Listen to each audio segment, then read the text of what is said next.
Assalamualaikum warahmatullahi wabarakatuh. Alhamdulillahirabbil alamin. Segala puja dan puji kita tujukan kepada Allah Subhanahu wa taala, dan tak lupa salam dan sholawat kita tujukan kepada baginda Muhammad Rasulullah Sallallahu Alaihi Wasallam.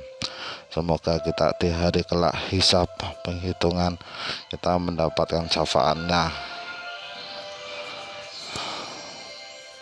Makin kesini dunia tidak baik-baik saja, maka suka tidak suka, mau tidak mau, semua negara harus siap menghadapinya, termasuk negeri ini.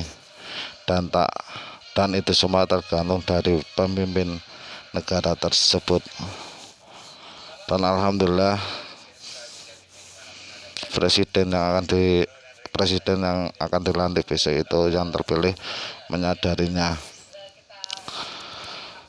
Tentu saja untuk menghadapi itu, untuk melindungi rakyat Indonesia adalah sesuatu investasi yang banyak dicibir, banyak dihujat. Karena apa? Karena tidak terlihat. Ketika investasi ke jalan, jembatan, bangunan, dan lain-lain, wujud fisik itu ada, tapi investasi pertahanan dan keamanan itu barang yang tidak wujud.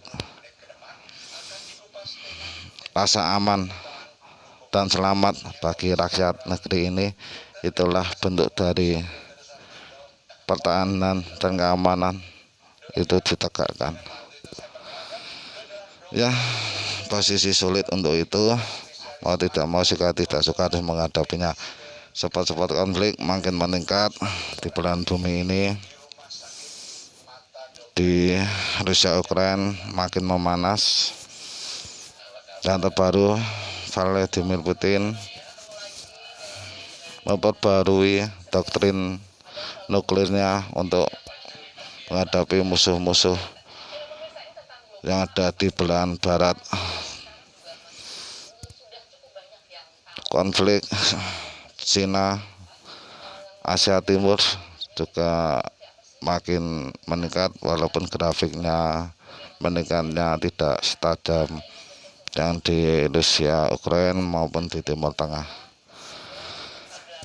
Tapi ya perlu diwaspadai, suatu saat bisa sewaktu-waktu akan meledak. Dan yang terakhir, konflik Timur Tengah, Israel dengan negara-negara yang menegakkan keadilan untuk melawan kezaliman makin meningkat.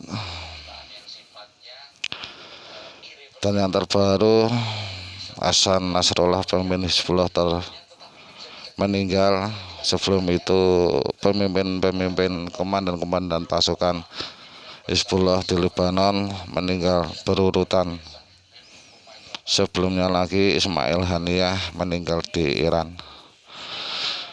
Dan yang perlu layak dikasih di sini adalah kenapa kok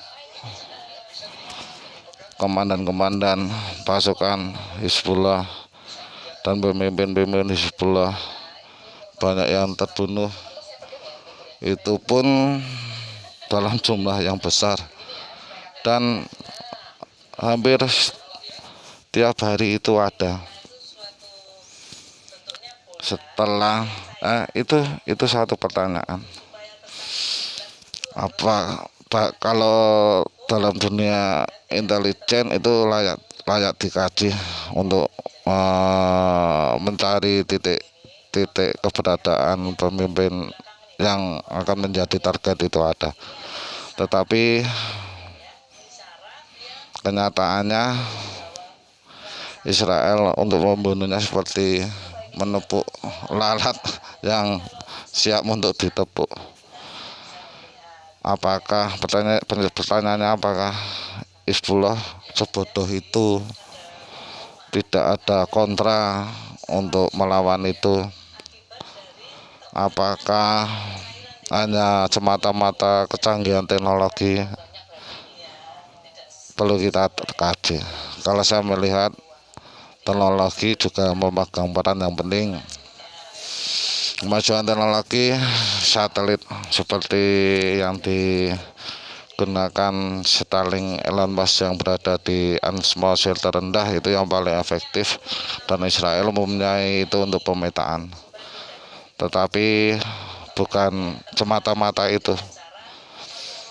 Ketika target menyadari untuk menjadi target pembunuhan, dia akan melakukan kamuflase, mobilitas tinggi, berpindah-pindah dan sebagainya. Dan yang jelas kalau yang terakhir pemimpin Hizbullah Hasan Nasrallah meninggal itu, kalau saya melihat karena faktor pengkhianatan daripada teknologi.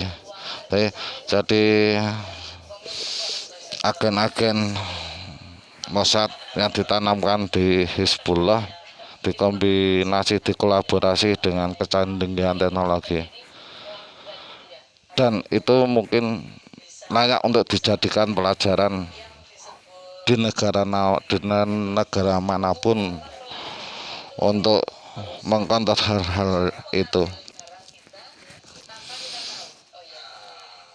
Dan terjadilah dengan kejadian ini, grafik akan menjadi makin panas. Iran kayaknya wait and see, menunggu momen yang tepat, atau ya dia punya nyali tapi juga ada rasa takutnya. Mungkin itu setelah Perang Dunia Kedua, untuk melangkah ke suatu peperangan, setiap kepala negara akan memperhitungkannya, karena efek kehancurannya makin tinggi. Kecuali pada waktu Perang Dunia Kedua, Adolf Hitler yang dengan kemarahannya ketika melihat krisis ekonomi yang menggila, rakyat Jerman menjadi rakyat miskin, menderita, rasa marah itu ada. Dia melakukan perang habis-habisan. Kalau ke sini, kalau pada saat ini, kalau saya melihat yang akan meletupkan suatu peperangan yang besar, kalau saya kok malah melihatnya Amerika. Karena apa? Amerika makin ke sini sebagai polisi dunia makin tergerus, perekonomiannya makin tergerus, banyak negara-negara yang masuk ke BRICS, dan itu yang membuat Amerika menjadi marah. Dan ketika marah pun untuk saat ini banyak yang siap untuk menghadapinya. Itu saja, semoga ngomong ngalor ngidul ini ya menjadi pikiran kita, menjadi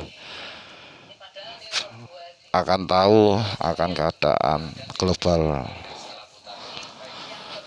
saat ini. Terima kasih, kurang lebihnya mohon maaf. Assalamualaikum warahmatullahi wabarakatuh.